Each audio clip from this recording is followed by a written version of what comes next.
Hi everyone. So, we are into week 2 of the discussions, and this week we have been talking about the estimation of sewage flow, quantitative estimation. We will later on talk about qualitative estimation as well. So, just a quick recap that we discussed so far, an idea why sewage flow is important, and then when we go into the estimating the flow of sewage or estimating an amount of sewage for which a sewerage system could be discharged, we discussed the various steps, and out of that steps we did discuss that how we fix the design period using the CPHEO manual provisions, and how we can estimate the design population, or what are the various methods for estimating design population. We will be moving ahead.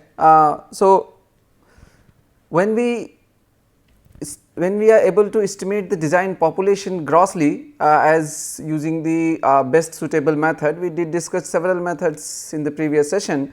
So, whichever method is most suitable based on the city or based on the age, area, conditions of the city, we can choose the most appropriate method for designing the for estimating or forecasting the population, and thereafter we can have an idea or an estimate of the sewage flow based on the per capita sewage production. Just to add to the population thing, we discussed one of the methods as master plan methods when the population densities are fixed. So, once we go on to fixing the density and we know the region area of the region, it becomes fairly easy to estimate the population. So, population density in a master plan thing can be fixed based on the land use pattern and zoning regulations, okay, for the town, and the as the manual suggests, in fact, that it is based on the floor space index or floor area ratio, which is FSI or FAR, which limits the sort of area or the population density, which limits the population density or which fixes the population density by the local authority. Local authorities can adopt this approach for fixing a population density, and that can be used for working out the population. So, for say the based on the different size of population, these are the different population densities per hectare as our CPHEO manual recommends. Okay. So, in absence of any detailed information where there is a, let us say, fixed population density is available, the manual suggests that based on the typical size of the town, roughly how we can fix up the population densities per hectare under the different conditions. So, like this is an example from the CPHEO manual itself. So, which says like how we can estimate the population density. So, let us say assume a particular development plan is laid out as such, there are 20% of the area goes to road, 15% to the gardens, 5% to the school, 2% for market area, 2% for hospital and dispensary, the medical facilities. Okay. So, this if we account total, it becomes 44%, and that means the 56% area is available for residential development. Okay. Now, the FSI, which is basically an actual area in which population resides, it is a ratio of actual area to the total available area. So, if FSI is, let us say, assumed as 0.5, okay, and a total floor area of 9 meter square per person. So, one person, let us say, occupies 9 meter square of area. Now, you see that your actual total floor area will be area for the residential development into FSI. This area for residential development is 56% of the total available area. So, if we intend to design the density per hectare, so 1 hectare is 10,000 square meters, of which our FSI is 0.5. So, that means the actual floor area of this, in fact not even this. So, you see that area available for residential development is 56%. Okay. Now, if area available for residential development is just 56% and we are considering a 1 hectare of area. So, 0.56 into 1. So, this amount gives us the total area available for residential development in 1 hectare. So, in 1 hectare, that means 10,000 square meters, 56% of it means 0.56 of this. So, that becomes 5,600 square meters of area will be available for residential development. Now, if our FSI is 0.5, so that means 0.5 we further multiply, because actual floor area will be area for residential development into FSI. So, the actual floor area we need to further multiply it with 0.5, and that gives us 5,600 into 0.5. Okay. So, that means 2,800 becomes our actual total floor area. Now, if one person occupies 9 meters square per area, so what is going to be the population density? Okay. Because in 1 hectare, okay, in 1 hectare we have area available as 5,800 square meters for actual residential area for person to be living, okay, accounting for leaving all other area as well as accounting for FSI. So, of that one person occupies if 9 meter square area. So, we divide that area by 9 and then we get the number 311. So, this is going to be the population density of the town, okay, or of the zone which we are considering. So, per hectare the population density in that region is expected to be 311 numbers. Okay. So, 311 people are going to live in 1 hectare of area of incorporating all these data. So, that is how the manual suggests that we can work out the population densities as well, and when we fix up population density and we know what is the total area, okay, for which we need to establish our sewerage system, or for that matter water supply or other developmental scheme. So, then we can estimate the design flow or the capacities accordingly, because we know that how much total population is going to reside in there. So, once we figure out the population, what the next we need is per capita sewage generation, because we will multiply the total population or the design population with per capita sewage generation in order to estimate the total flow. Now, this estimation of per capita sewage generation is a bit tricky, okay, because the entire spent water out of a community, what is sewage? Sewage is the water that we have used. So, whatsoever our water demand is, or how much water is supplied to us, we are using it and eventually discharging it to the sewer lines. So, theoretically all the water which is consumed by a household or a family should lead to the sewer line. So, that way the estimation for the estimating sewage flow, the best proposition is to take the water demand or how much water is being supplied. So, the amount of water is being supplied to a household should be amount of sewer generated from that household, but it is not that easy or that simple. There are various addition and subtraction to these flows due to various different reasons. Okay.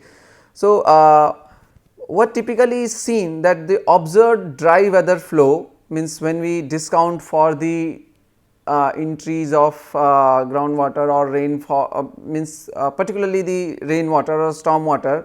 So, if we discount for the entry of storm water, the dry weather flow quantities usually are slightly less than the per capita water consumption.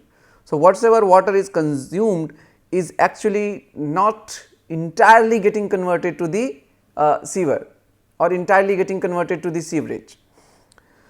So, there are some water lost in the evaporation, seepage into the ground or leakages, and that practically reduces the amount of sewage generated as opposed to the amount of water consumed. So, this amount of losses or the reduction varies depending on the area, depending on the region, depending on the water consumption patterns. So, all there are variety of factors that control this, and in arid regions or dry regions it could be as low as just 40% of the total water consumption. So, if a household say is consuming 500 liters per day, so he may just produce 200 liters per day of sewage out of 500 liters of the water consumption. Okay. That is the lowest limit typically. Okay. Generally it is as high as 80 to 90%, and particularly in the well developed areas where there is a proper sewer line, there is a properly paved area, road surface and all that. So, there the flow may be as high as 90%. So, this our CPHEO manual recommends that it typically 80 to 90% is what is to be taken for the design purpose, okay, depending on the status of the city. However, the conventional sewers shall be designed for a minimum sewage flow of 100 liters per capita per day or higher. So, whatsoever condition is whatsoever generation is there, even if let us say it is generating 40% only, that does not mean that one a family which is consuming or let us say per capita consumption is 120 liters per capita water consumption is 120 LPCD. So, in that case the 40% of this becomes a little less than 50 48 LPCD, but the sewerage system should not be designed for less than 100 liters per capita per day. So, it should be designed either 100 liters per capita per day or higher as the case may be. So, for the cities where there is a let us say water consumption is pretty high. So, for cities if say people are consuming 200 liters per capita per day of water and approximately 80 to 90% of this is getting converted. So, that means 180 to 160 to 180 LPCD sewerages water or used water is getting generated. So, there it should be designed for that flow and not 100. 100 is the minimum value as per CPHEO manual. So, that way the estimate is done for per person sewage generation. Now, this per person sewage generation again is not consistent over an year, okay, because there are variation in the flow as there are variation in the water demand, there are variation in the sewage generation as well, and flow in the sewer varies from hour to hour and from season to season as well. So, if there are flow is varying hourly and seasonally, so we have to design obviously for a peak flow, okay, because our system should be sustainable. So, our system should be able to withhold when there is a maximum flow coming in the sewer lines. So, for that purpose the peak flow is estimated, right. Now, this peak factor again is the ratio of maximum to the average flow, and it depends on the contributory population, which population is contributing and how is the water consumption pattern. So, typically if you see the generally diurnal water pattern, if you see, so let us say this is 12 midnight, okay. Now, the water demand in the night is going to be very little, okay, and as in the morning it peaks up, shoots up. So, around let us say 8 or 9 am or 7 to 9 am this will be highest, and then it further decreases, and in the evening it will again peak, not as high as morning, because morning many people take bath and do all those household activities, and evening there is cooking and some other requirement. So, maybe around 6 to 9 we will see another peak, and this further goes on down to around 12 pm the same level. So, this is how our water demand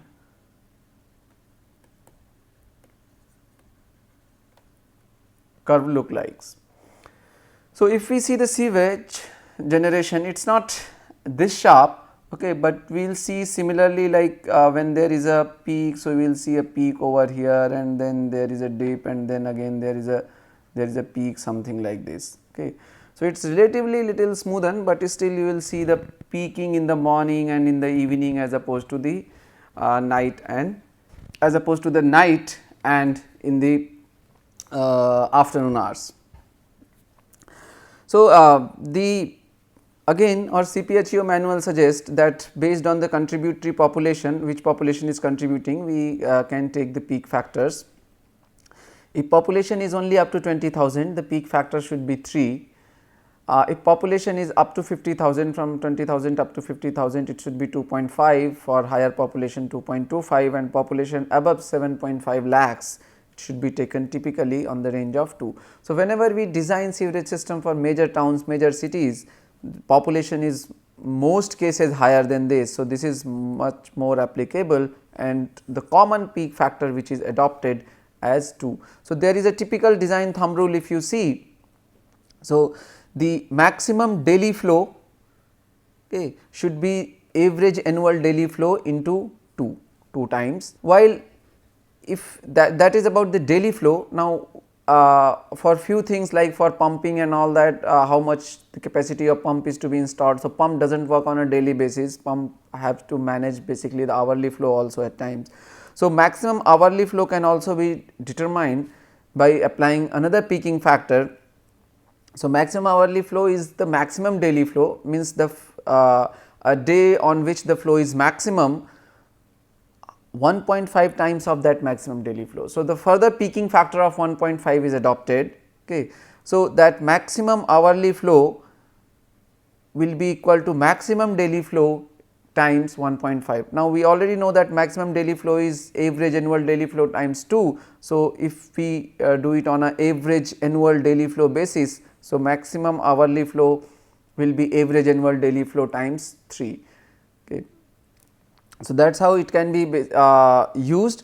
Only caution is that this hourly flow is also for a day. Okay. It is not, do not get confused with the units. So, it is not that hourly flow is in meter cube per hour and here you take in meter cube per day. Okay. So, that will not work. So, hourly flow also, if you are taking meter cube per hour here, you should take meter cube per hour here also. So, the average annual daily flow, let us say on a particular day the flow is F. So, if you want to estimate the maximum hourly flow in meter cube per hour, okay, maximum daily flow. So, then it has to be F by 24, because F is for a day, remember it is a daily flow. So, F by 24 becomes your average daily flow per hour into your peaking factor 3. So, that will give you the maximum daily flow per hour. So, that is how it is estimated.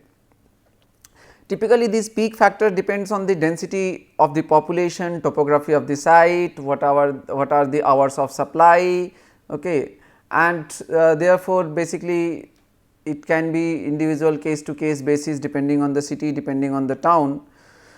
The minimum flow varies from 1.3 to 1.2 of the average flow. So, your sewer lines should have at least should be designed that it actually gets at least 1/3 or 1/2 of the average flow which is designed. Flow less than this will basically create the issues with the hydraulic connections.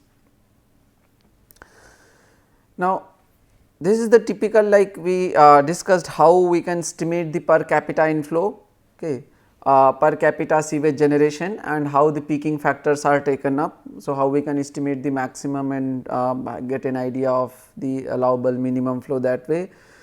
There are quite a few inflows and outflows or additions and subtraction to the sewer to the flow which is generated, and one must account for that also. So, some of those factors, one of them is basically inflow due to infiltration, right. So, since the sewer are designed for peak discharge, the allowance for the groundwater infiltration through joints, if it is occurring, because that is a worst case scenario. If we are designing for a peak condition, that means we are designing for a highest flow, and in a highest flow, let us say even in the peak condition, if there is some groundwater infiltration is also taking place through joints, so that should also be added. So, there has to be, or there should be provisions, or there could be provisions made for infiltration in the sewer line, depending on how permeable is the soil and what are the conditions, how deep it is, where is the water table, all those factors will come in picture. If your sewer line is below water table, these infiltrations are likely to be much higher. If your sewer line is above water table, so then this kind of infiltration can only occur when there is a rainfall, or when there is a, let us say, storm water flow, then only there is a possibility of leakage through these joints. Otherwise, because it is in a drier zone, so there will not be any inflow through these joints. So, that is sort of one of the possibility, but it is very difficult to estimate precisely, because it is through faulty joints and these kind of things. So, how it is not practically possible to get an estimate of how much joints are faulty, how much discharge it can take. It depends on so many other factors also. Therefore, the manual again recommends sort of in the form of the table that you see here, that how we can estimate the infiltration inflow, which shall be limited to maximum of 10% of the design value of the seepage flow. So, liters per hectare per day, minimum 5,000, maximum 50,000, liters per kilometer per day, minimum 500, maximum 5,000, liters per day per manhole, 250 and 500, minimum and maximum range. So, this is how the groundwater infiltration is estimated as per the CPHEO manual. There could be additional inflows from the various commercial institutions. Okay.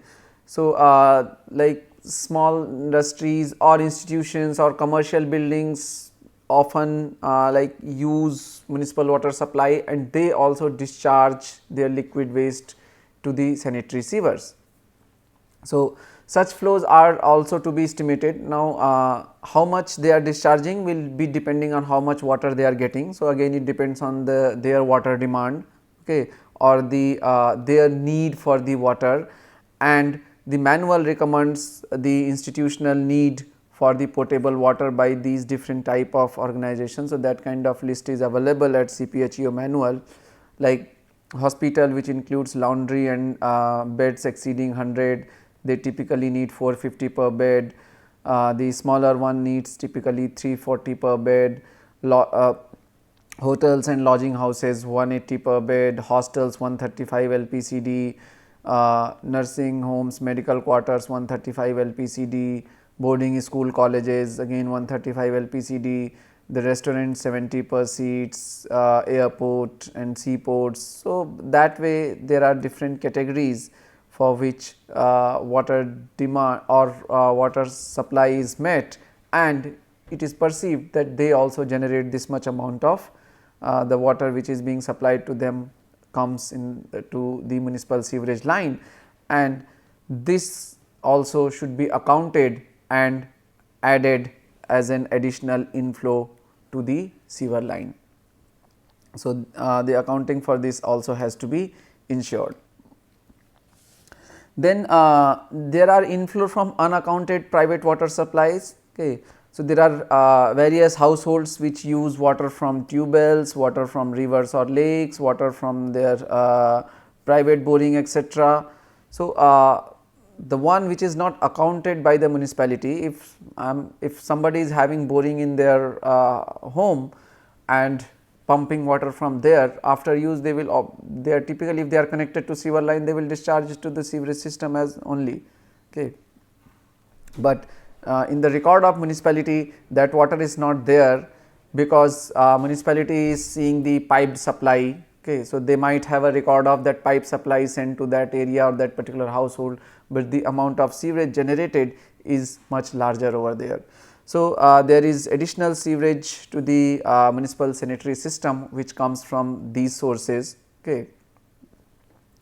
There could be few industries also which use their private water sources and discharge effluent to the public sewers, although this is not allowed, and government is more and more enforcing on the zero liquid discharge for the industries, that whichever industries, whether they are using private water sources or municipal supplies, they should capture their entire effluent, they should treat it, remediate it and reuse it within their periphery, and should not discharge to the sewerage systems or river bodies or other sources. So, government is against this thing, but still there are in practice there are many such industries are there which either illegally or whatsoever way they discharge their effluents to the public sewers.